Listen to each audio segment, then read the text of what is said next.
สวัสดีครับสำหรับในคลิปนี้เราก็มาดูวิธีการตรวจซ่อมเจ้าตัวแผงตั้งกันนะครับตอนนี้ปัญหาก็คือมีปัญหาที่แผงตั้งนะครับก็ถูกส่งมาเฉพาะเจ้าตัวเมนบอร์ดอย่างเดียวนะปัญหาตอนนี้นะครับปัญหาตอนนี้ก็คือมีตัวต้านทาน1ตัวที่ไหม้ไปนะครับก็ถอดออกเรียบร้อยนะครับเจ้าของก็ถอดแล้วนะแล้วก็มีตัว IF อีก4ตัวนี้นะครับน่าจะมีปัญหาน่าจะช็อตหรือไม่ก็ร้อนก็ไหม้ไปนะครับแล้วก็ตัวต้านทานตัวนี้ขาดนะครับเพราะฉะนั้นนะครับในการตรวจซ่อมแผงตั้งถ้าเรารู้แล้วว่าสัญญาณพันไม่ส่งออกมานะครับไม่มีไฟที่หน้าตู้ออกมาเราไม่สามารถเชื่อมได้แล้วก็ตรวจสอบที่เจ้าตัว IF ตัวนี้แล้วเกิดอาการร้อนหรือไม่หรือว่าตัวต้านทานตัวนี้ร้อนไหมนะครับเป็นกฎเหล็กเลยนะครับให้ทำการถอด IF 4ตัวนี้ออกนะครับถอดออกเลยนะครับไม่ต้องไปสนใจนะครับจะช็อตไม่ช็อตอะไรต่างเราไม่ต้องสนใจจากนั้นนะครับเราก็ทำการตรวจวัดที่แต่ละส่วนตรงนี้นะครับแต่ละขาเกตตรงนี้นะขา1ตรงนี้นะครับ1 2 3ก็จะเป็นขาเกตเดนซอสนะครับผมก็เรียกเป็น1 2 3แล้วกัน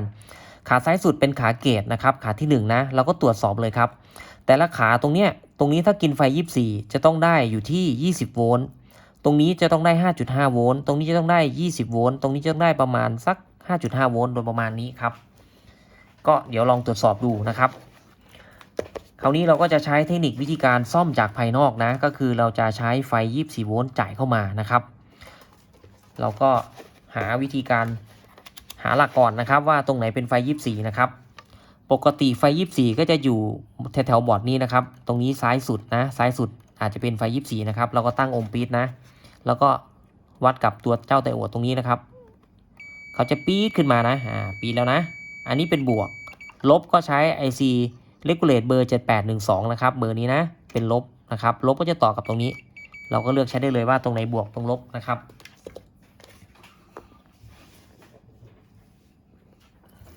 ผมจะทำเครื่องหมายไว้นะตรงนี้คือบวกนะครับเราป้อนไฟ24โวลต์เข้ามาได้เลยนะครับ24.5ก็ได้24โวลต์ครึ่งก็ได้โดยประมาณนี้นะครับก็บางบอร์ดอาจจะใช้ไฟ24อาจจะไม่ทำงานแต่จริงๆก็ส่วนมากที่ซ่อมมาก็เป็นไฟ24นะครับเราจ่ายเข้าไปเลยนะครับวิธีการนี้แนะนำนะครับสำหรับคนที่จะซ่อมเจ้าตัวบอร์ดเครื่องเชื่อมอะไรต่างๆนี่ขอให้มีไฟจากแหล่งจ่ายไฟนอกนะครับ24โวลต์นะป้อนเข้ามาเลยนะครับตรงนี้นะป้อนเข้ามาเสร็จก็จะเป็นไฟ24โวลต์นะครับไฟ24โวลต์ที่ไปเลี้ยงอะไรบ้างนะครับตรงนี้เปิดแล้วนะมีไฟเข้ามาเรียบร้อยนะครับไฟ24โวลต์เข้ามาเนี่ยเขาก็จะมาเลี้ยงใน2ส่วนที่1ก็คือมาเลี้ยงที่ชุด IIF ครับซึ่ง IIF เนี่ยถ้าปกติแล้วมา24โวลต์เราแตะที่หลัง IIF จะได้อยู่ที่ประมาณสัก12-14โวลต์นะครับโดยประมาณนี้นะแล้วก็24โวลต์นี่ก็จะจ่ายมาเลี้ยงชุดแผงตั้งตรงนี้นะครับแล้วก็12โวลต์ด้วยทั้ง12ทั้ง24โวลต์จะจ่ายมาเลี้ยงแผงตั้งข้างในระบบของเขานะครับเราวัดเลยครับคราวนี้เราก็เทียบกราวนะครับกราวก็คือใช้ตัวนี้นะครับมีปากคีบก็คีบไปนะครับอันนี้ผมใช้จากแรงจ่ายวัดเลยครับ24โวลต์จะไม่มาอยู่แล้วเพราะว่า IC เขาเจ้าตัวต้านทานนี่ขาดนะครับเนี่ยขาดไปแล้วนะเนี่ยขาดตรงนี้ได้24นะครับก็ข้ามมาตรงนี้ถ้าขาดก็แสดงว่ามีอะไรช็อตครับขาเกตตรงนี้ขาที่1ตรงนี้ต้องอยู่ที่ประมาณสัก20โวลต์ครับถึงจะได้นะอันนี้ได้15นะไม่ได้แล้วนะครับตามข้อกำหนดเลยต้องได้20นะตรงนี้ต้องได้5.5โวลต์แต่แรงดันไม่ออกนะครับ 0.6 เลยนะอันนี้ได้15แล้วอันนี้ได้ 0.6 นะครับสรุปแล้วตอนนี้ IF ต้องร้อนไหม้แน่นอนเพราะว่าสัญญาณพันไม่มา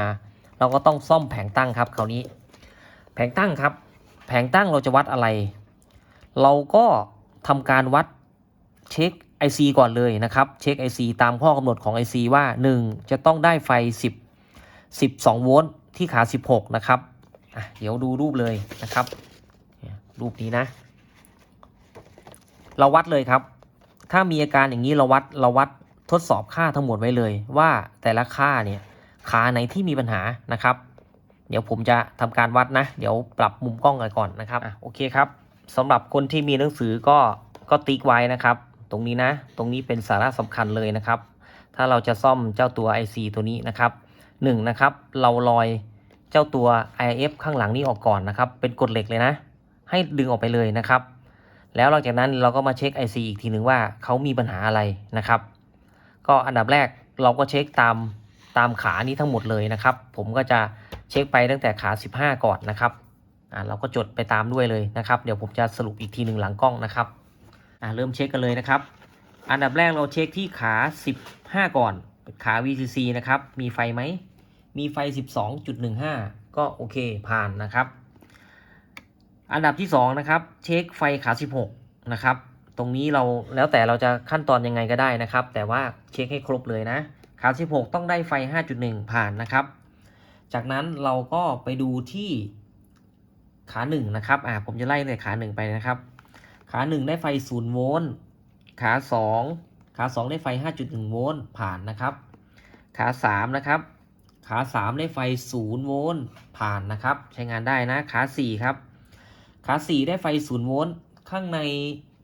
เอกสารผมเขียน 0.3 ไม่มีปัญหาครับขา3ขา4นี่มีไฟ0โวลต์ไม่มีปัญหานะครับอันนี้ผ่านได้เลยนะครับขา5ครับขา5นี่สำคัญอีกขาหนึ่งขา5ต้องได้ไฟอย่างน้อย2โวลต์แต่ตรงนี้ได้ 1.4 โวลต์นะครับมีปัญหาอยู่นะอันนี้ติ๊กไว้ก่อนขา5นะครับมีปัญหานะขา6ครับขา6อย่างน้อยก็ 3.7 โวลต์อันนี้ก็มีมากอยู่ 4.2 โวลต์ก็แสดงว่าปัญหาอยู่ที่ขา2ขา5ขา6ด้วยนะครับขา7ครับขา7เป็น0โวลต์ก็มีไฟอยู่ประมาณ1โวลต์กว่าก็ไม่มีปัญหาขานี้ไม่มีปัญหาอะไรนะครับก็ผ่านไปขาที่สำคัญอีกขาหนึ่งขา8ครับขา8ต้องได้ไฟอย่างน้อย 4.8 โวลต์พันถึงจะออกนะครับขา8มีไฟนะ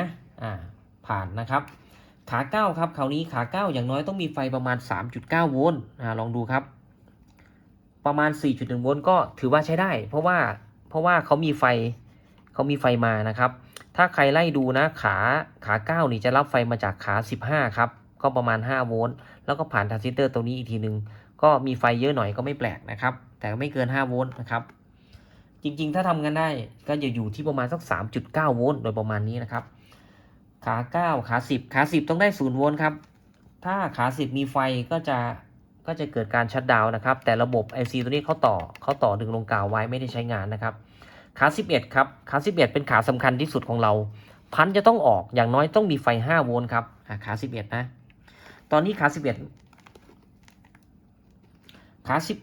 นะครับขา11มีไฟอยู่11โวลต์ครับเป็นขาที่แปลกๆอยู่มีไฟอยู่11โวลต์นะพันไม่ออกนะครับแต่มีแรงดันออกเดี๋ยวค่อยมาคุยกันอีกนึงนะครับขา8 9 10 11ขา11ครับ11ได้11โวลต์12ได้0 13ต้องมีไฟอย่างน้อย12โวลต์นะครับ12โวลต์ขา13ผ่านนะครับขา14ครับขา14ต้องได้อย่างน้อย 5.5 โวลต์เนี่ยเป็น0ครับคราวนี้ไม่มีนะครับขา16เราวัดไปแล้วขา15เราวัดไปแล้วขา16วัดไปแล้วนะครับสิ่งที่เห็นในตอนนี้ขาที่มีปัญหาก็คือขา11ดันมีไฟโผล่ต้องมาตั้ง11โวลต์นะครับ11โวลต์นะแล้วก็ขาที่5เนี่ยมีไฟต่ำไปหน่อยนะครับขา5ขา6เนี่ยจะมีผลกับเอาท์พุตนะครับถ้าขา5ขา6มีปัญหานี่แรงดันก็จะไม่ออกครับแต่ตอนนี้ปัญหาก็คือขา11ดันมีไฟตั้ง11โวลต์จริงๆขา11เนี่ยปกติเขาจะออกอยู่ที่ประมาณสัก5โวลต์ครับ5-6 โวลต์เท่านั้นเองประมาณ 5.5 โวลต์ขา14เหมือนกันถ้าขา9มีไฟขา8มีไฟซึ่งมีแล้วนะครับ98มีไฟ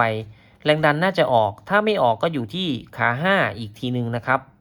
เพราะฉะนั้นสิ่งที่เราจะตรวจสอบก็คือขา5แล้วทำไมขา11มีไฟคราวนี้11กับ14นะครับบางทีมีไฟบางทีไม่มีไฟอันนี้โผล่มาตั้ง11โวลต์นะครับเราก็ตอนนี้ผมคาดการเอาไว้อย่างนี้นะครับว่าตัว IC ไดร์เนี่ยอาจจะมีปัญหานะเนี่ย IC ชุดไดร์จะมีปัญหาครับเดี๋ยวผมเอาแผงให้ดูนะ IC ไดร์ตัวไหนครับเนี่ยตัวทรานซิสเตอร์ไดร์ครับอาจจะมีปัญหานะเนี่ยทรานซิสเตอร์ไดร์4ตัวนี้ครับเพราะฉะนั้นถ้าทรานซิสเตอร์ไดร์4ตัวเกิดช็อตเกิดรั่วขึ้นมาเขาจะใช้ไฟ12โวลต์ครับจะมีไฟ12โวลต์เลี้ยงเข้ามาไฟ12โวลต์อาจจะย้อนกลับมาด้านนี้ก็ได้อาจจะมีปัญหานะครับทำให้ขา11หรือขา14นี่มีไฟย้อนพุ่งเข้ามาด้านนี้นะครับประมาณนี้นะ เพราะฉะนั้นสิ่งที่เราจะทำก็คือ 1. เราลอยทรานซิสเตอร์ไดนี้ออกไอ้ลอยตรงนี้หลายคนบอกว่าคืออะไรคือการลอยโหลดครับถ้าพูดว่าตรงนี้คือโหลดไหมตรงนี้คือโหลดตรงนี้คือชุดเอาพุตก็ได้ชุดภาคขยายก็ได้ถ้าเทียบกับตัวนี้กับตัวนี้คือไดตัวนี้คือ power อะไรประมาณนี้แต่ถ้าเทียบตัวนี้กับตัว IF ตัวนี้เป็นได IF เป็น power อะไรประมาณนั้นนะครับก็ลดลำดับลงไปตัวนี้จะทำงานผิดพลาดได้อย่างไรก็คือเอาพุตเขาช็อตครับเอาพุตของตัวนี้คือนี่ครับคือนี่คือเราถอดออกแล้วนะตอนนี้เราถอด IF ออกเพราะฉะนั้นเอาพุตของตัวนี้เอาพุตของตัวนี้ก็คือชุดไดตัวนี้เท่านั้นเองแต่ถ้าผมใส่ IF เข้าไปเอาพุตข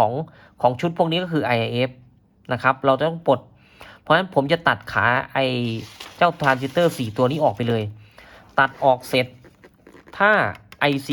มีไฟนะครับมีไฟโผล่ขึ้นมา 5.5 โวลต์หรือไฟ 12 โวลต์หายไปก็แสดงว่าชุดนี้รั่วครับชุดนี้รั่วแล้วก็เราก็ไปตามต่อที่ขา5ขา6ว่าทำไมเกิดอะไรขึ้นอีกทีนึงนะครับหรือถ้าตัดแล้วยังมีไฟอยู่ก็แสดงว่า IC เสียนะครับเพราะว่าเจ้าของบอกว่าครั้งแรกเนี่ยเปลี่ยน IC เปลี่ยนสลับด้านครับเอาหัวที่อยู่ด้านตรงนี้นะครับมาไว้ด้านนี้แล้วก็เปลี่ยนตัวใหม่แล้วแหละอาจจะมีปัญหาวงจรเขาอาจจะช็อตได้นะครับตัวนี้อาจจะมีปัญหาด้วยนะครับเดี๋ยวผมจะตัดตัวนี้ออกเลยนะครับเพราะว่าตัวนี้แนะนำว่าเวลาบัตรกรียากมากตัดเลยครับตัดตรงๆออกไปเลยนะโอเคนะครับตัดยังไงคราวนี้ลองดูนะตัดเลยครับยังไงเราก็ตัดเลยผมจะตัดลักษณะนี้บัตรกรียากครับบัตรกรีออกยากมากเพราะฉะนั้นเราก็ตัดอย่างนี้เลยครับเสียไม่เสียก็ต้องทำอย่างนี้ก่อนนะครับเพราะว่าถ้าบัตรกรีนี่จะมีปัญหาค่อยเอาออกครับตัดออกไปเลยอาจจะมีปัญหาตั้งแต่ชุดใดนี่แหละครับ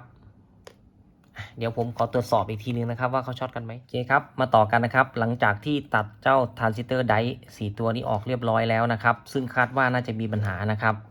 ก็น่าจะเป็นอย่างนั้นนะครับลองดูนะคราวนี้ผมก็จะทำการวัดที่ขา8ก่อนนะครับถ้าขา8มีไฟก็จะหมายความว่าน่าจะมีพันส่งออกนะครับลองดูเบื้องต้นก่อนว่าขา8มีไหมนะครับขา8ก็มีไฟอยู่สัก 3.9 โวลต์นะครับตกลงนะไม่แน่ใจว่าตกลงไปไหนโอเคนะครับก็มีปัญหาอยู่นะมีแรงดันไฟตกลงนะครับลองดูนะที่ขา16ได้12โวลต์นะครับขาแรงดันนั่งยิงเหลืออยู่ที่5โวลต์เหลืออยู่ที่ประมาณ 4.1 โวลต์ร้อนไหม IC ร้อน IC ร้อนครับ IC ร้อนถึงว่าเนี่ย IC เสียแล้วครับ IC เสียแน่นอน 100% ถึงว่าแรงดันตกครับเนี่ย IC เสียมีการช็อตกันนะครับมีเกิดการช็อตกันแสดงว่า IC ช็อตเสียตั้งแต่เริ่มต้นแล้วนะครับไฟก็เลยหายโอเคเดี๋ยวเปลี่ยน IC ก่อนเลยครับต่อกันนะครับหลังจากที่เปลี่ยน IC ไปเรียบร้อยแล้วนะแล้วก็ทำความสะอาดในชุดไดตรงนี้ให้เรียบร้อยนะครับแล้วก็บัตรกรีดตอนนี้แนะนำว่าใส่ซ็อกเก็ตไว้ก็ดีนะครับแต่ว่าซ็อกเก็ตนี่ก็เลือกหน่อยนะครับว่าเราจะใช้ซ็อกเก็ตแบบไหนนะก็จะมีแบบตัวกลมกับแบบตัวไม่กลมนะผมก็จะเลือกใช้แบบตัวกลมๆนะครับประมาณนี้นะเนี่ยขากลมๆแบบนี้นะครับตรงนี้จะแน่นกว่านะครับขากลมนะก็แนะนำแบบนี้นะครับคราวนี้วัดขา15ก่อนนะครับว่าไฟเลี้ยงได้เท่าไหร่ขา15มีไฟ 12.14 นะครับก็ประมาณ12โวลต์ใช้ได้นะครับขา16ครับขา16มีไฟประมาณสัก5โวลต์นะครับ 5.15 โวลต์ก็ประมาณนี้นะครับแรงดันนั่นเองนะจากนั้นเราข้ามมาที่ขา8เลยนะครับขา8มีไหมขา8มีไฟ 4.8 โวลต์แล้วนะครับ47 48นะขา9ครับขา9ก็มีไฟอยู่ที่4โวลต์ขา11ครับขา11เป็นยังไงบ้างขา11ได้ไฟ 5.6 โวลต์นะครับก็ประมาณนี้นะครับ 5.5.6 นะครับแรงดันออกแล้วนะครับเอาพุทออกแล้วขา11 12 13 14ขา14ครับขา14ก็ได้ 5.6 โวลต์ส่วนขา5ขา6ตรงที่เราวัดแต่ก่อนได้ 1.4 นะครับตรงนี้ขา5นะ ขา5ก็ได้2โวลต์ครับได้2โวลต์นะเรียบร้อยแล้วนะครับก็มีไฟขึ้นมานะครับขา5ขา6 3.7 นะครับก็ประมาณนั้นนะครับคราวนี้เราลองใช้ออสซิลโลสโคปวัดสัญญาณดูนะครับตอนนี้ผมยังไม่จ่ายภาคไดเข้าไปนะครับไดเนี่ยเขาจะส่งจากขา11ขา14มาที่ IC มาที่ทรานซิสเตอร์ได4ตัวนี้เลยนะครับด้านบนนะครับตอนนี้มีพันออกนะครับมีพันออกแล้วนะมีพันออกนะครับมีพันออกมาทุกอย่างดูเหมือนว่าจะปกตินะแต่เป็นการโชคดีสำหรับคนที่มีออสซิลโลสโคปนะครับตอนนี้สังเกตว่าสัญญาณพันก็ไม่นิ่งนะครับ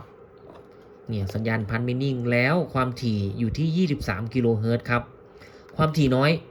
ปกติบอร์ดไดตัวนี้นะครับไอเจ้าตัวแผงตั้ง PWM ตัวนี้จะมีความถี่ประมาณสัก100ถึง107กิโลเฮิรตซ์นะครับประมาณนี้นะเนี่ยอันนี้ไม่มีความถี่น้อยนะครับความถี่เนี่ยเกิดจากขาไหนครับขา5ขา6นะครับที่ผมบอกว่ามีปัญหานะขา5ขา6เนี่ยมีปัญหาตั้งแต่ก่อนเริ่มต้นนะครับขา5ถ้าใช้ออสซิลโลสโคปจับนี่ก็จะมีลุกขึ้นเป็นฟันเลื่อยลักษณะนี้นะครับแต่ความถี่เนี่ยผมไม่แน่ใจว่าเท่าไหร่ตอนนี้ความถี่มีความผิดปกติครับปกติความถี่ก็จะนิ่งด้วย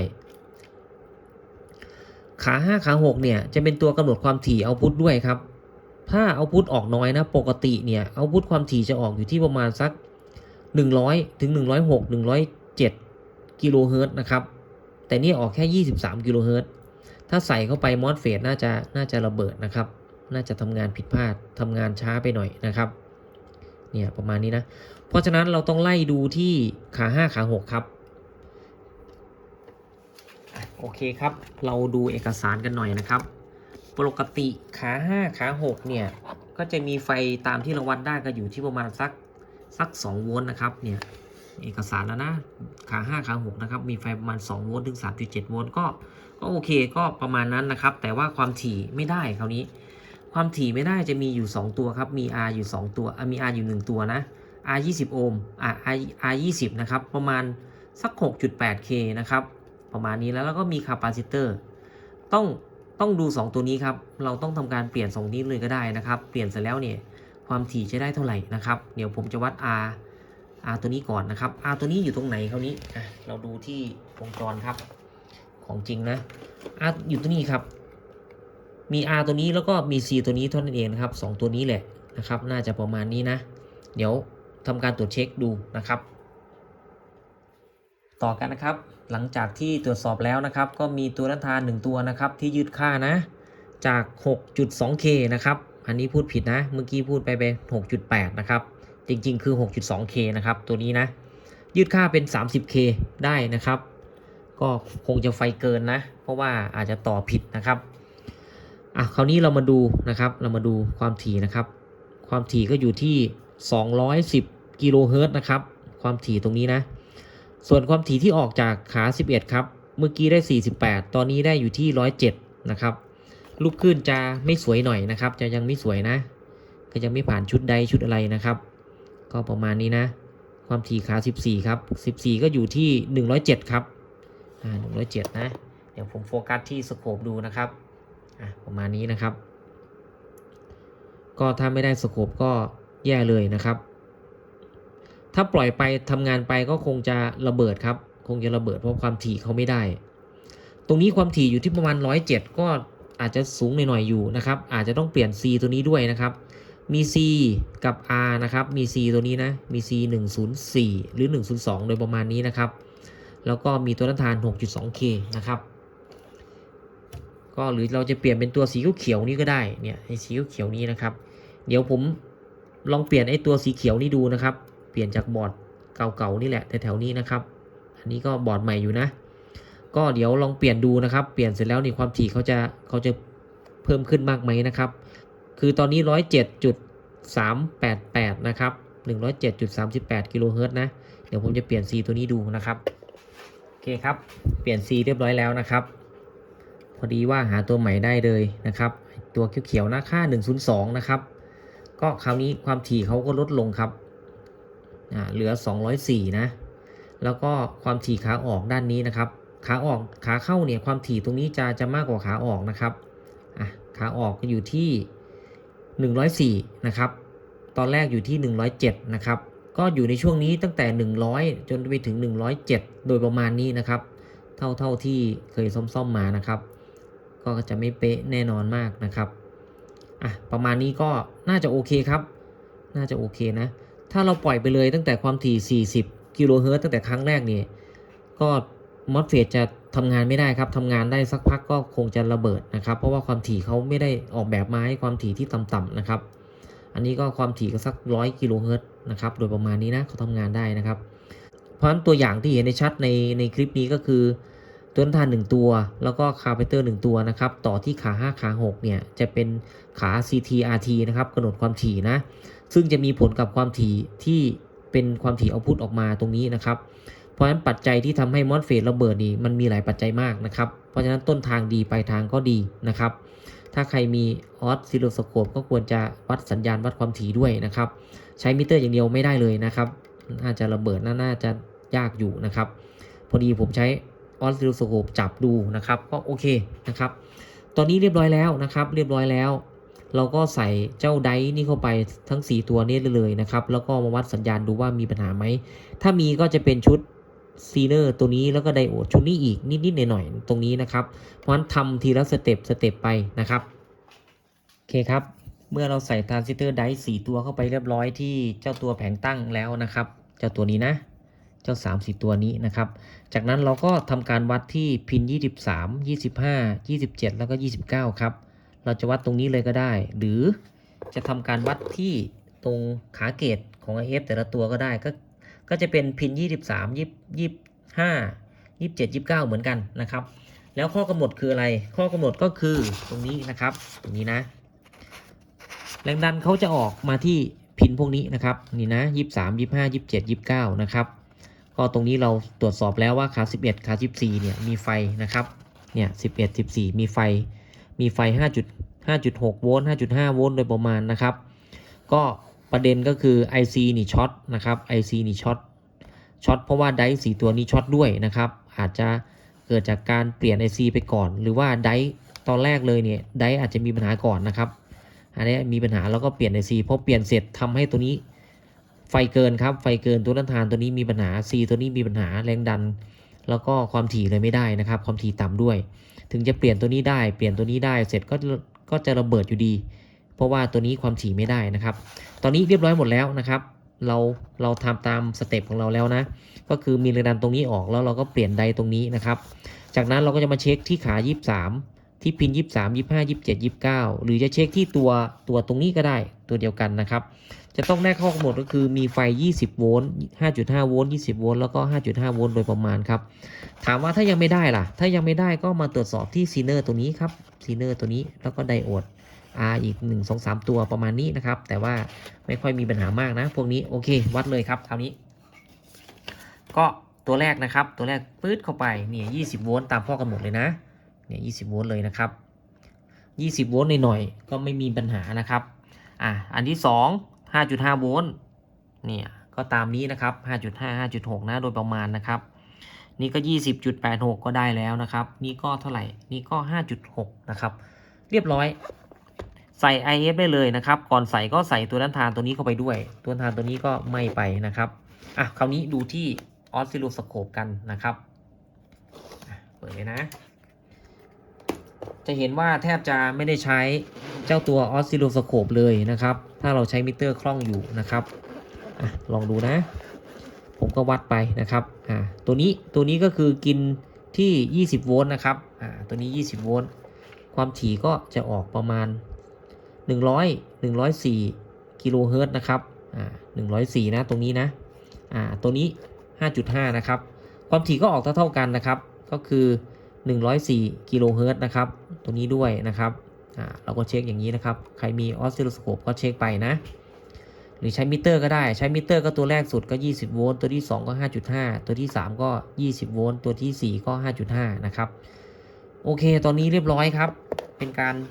ซ่อมที่เป็นไปตามมาตรฐานนะถ้าใครมีหนังสือก็จดค่าตรงนี้แล้วก็ตรวจสอบแล้วก็ทบทวนดูนะครับสรุปในเบื้องต้นนี่คือมีอะไรเสียบ้าง มีไดร์เสียแน่นอนนะครับไดร์ตัวนี้ทันเตอร์สีดำๆตัวนี้เสียนะครับแล้วก็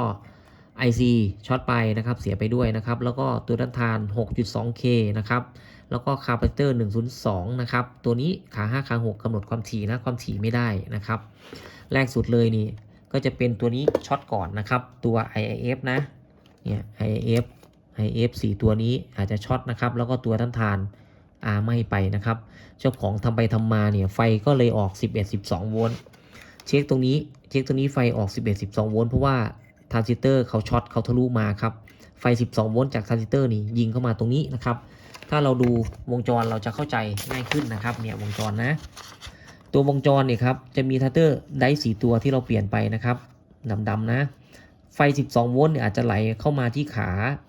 รั่วเข้ามาที่ขา B ครับแล้วก็ป้อนกลับเข้ามาครับย้อนกลับเข้ามาที่ขา14หรือขา11ก็วานไปนะครับเนี่ยตัวนี้นะเพราะฉะนั้นเวลาซ่อมชุดนี้ถ้าเกิดตัว IC นี่ช็อตร้อนไหมอะไรขึ้นมานี่ให้ทำการตัดไดร์ตัวนี้ออกไปก่อนโยนออกไปก่อนเลยนะครับเขาอาจจะช็อตไม่ช็อตเราไม่รู้แหละเราตัดออกไปจากที่เคยซ่อมมาก็ตัวนี้ช็อตครับตัวนี้ช็อตทำให้ตัวนี้ไหม้ไปด้วยช็อตไปด้วยนะครับก็โอเคครับสำหรับในคลิปนี้ก็